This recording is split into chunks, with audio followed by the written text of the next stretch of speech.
Hey everybody, I'm Grant Farball. I'm here with Weekend Warriors showing you how to build a fire.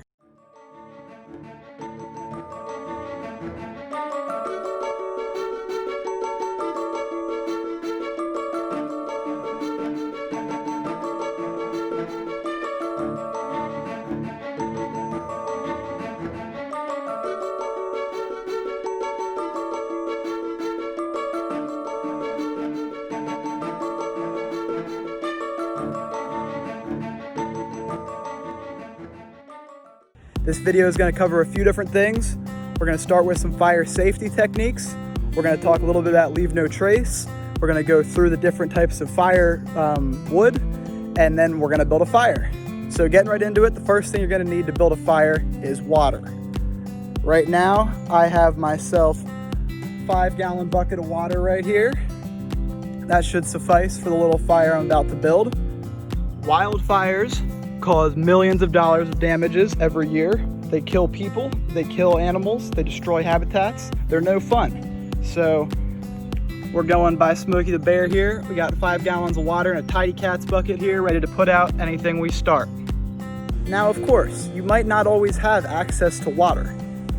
If you don't, you're forced to make a decision here. You need to ask yourself, should I build a fire or not? The answer is not always yes, despite what you might want to think. One exception to water would be sand. If you're in a desert and you want to build a fire, there's a very low risk of a wildfire starting if there's nothing organic around you growing, and you can put it out pretty easily using sand. Another place you might not find water is in a high alpine zone. So if you've been climbing mountains and you're on top of one or on a ridge, it might be getting cold out and you might want to start a fire. And there's also probably not going to be many trees around because you're in a high alpine zone. So you're looking around, you're above the tree line, it's getting cold, you want to start a fire. Stop. The chance of a wildfire might be low, but that doesn't mean it's a good idea to start a fire. Even though there's no trees around, there are still probably small plants and bacteria growing on the rocks around you that are very fragile and can be damaged easily by a fire.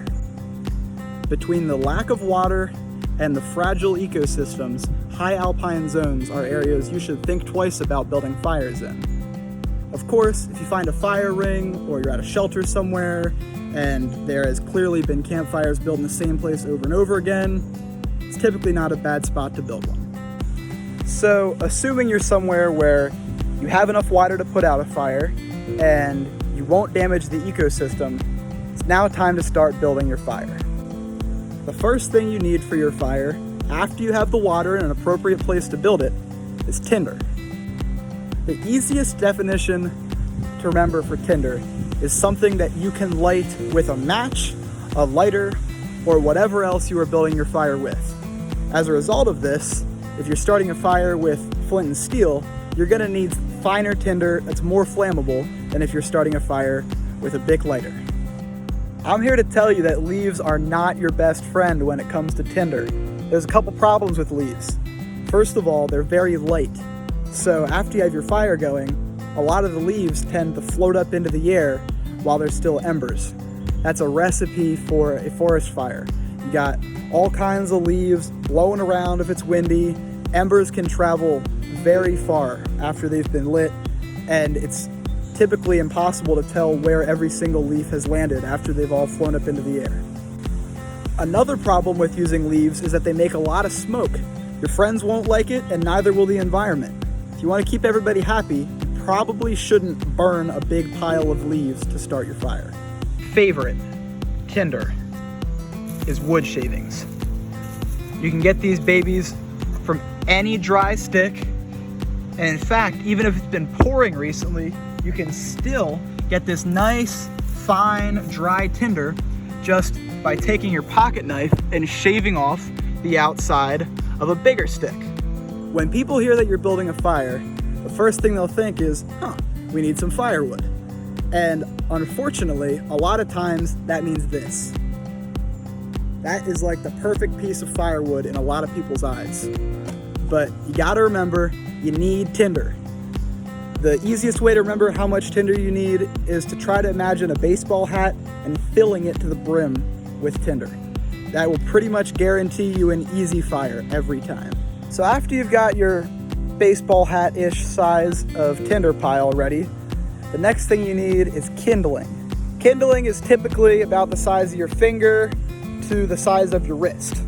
These are sticks that you can typically break on your knee or with your foot if you're snapping them, and that goes on top of the tinder. Kindling should light easily. You should do your best to find dry kindling, and you should also make sure you have plenty of it. That way it won't be a problem to start your fire. So here's my kindling pile.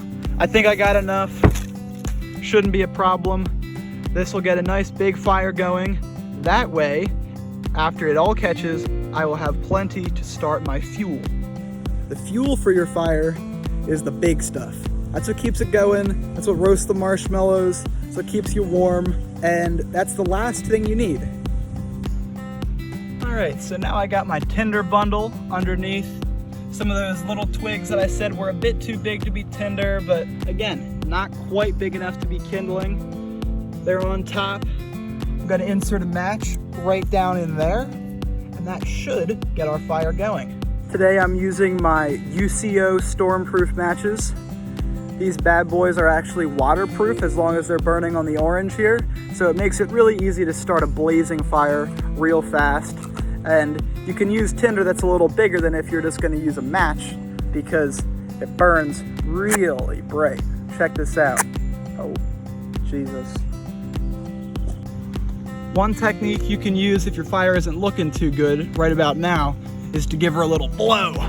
So getting a little extra oxygen in there can help out. The wind's doing it for me right now, as you can tell, but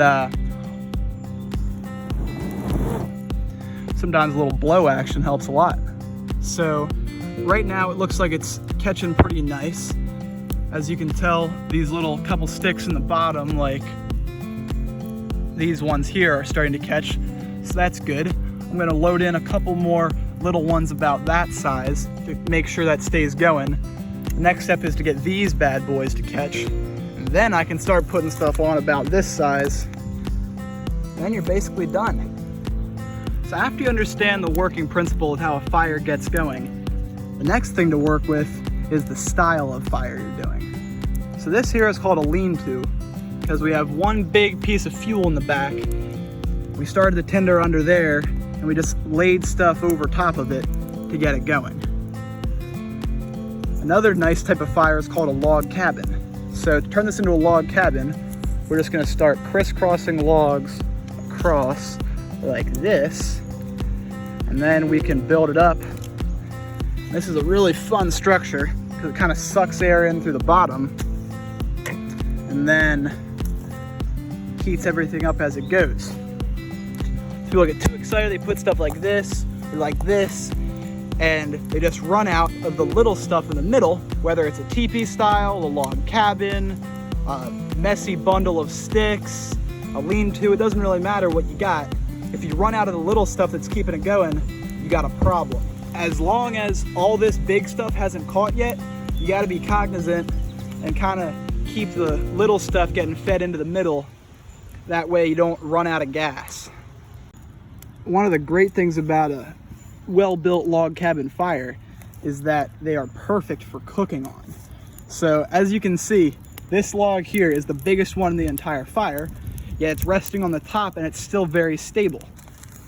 Not really cooking anything here, but you can imagine that if instead of these little ones, we're all the way up to having those big ones on the side, you could rest an entire pizza on top or put a pan on there and really cook anything you want. Oh, great for cooking.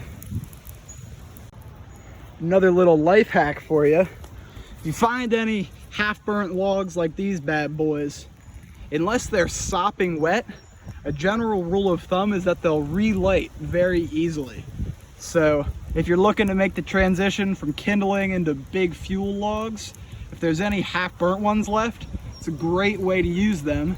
And it's also a great way to be leave no trace friendly because you won't be leaving half-burnt logs.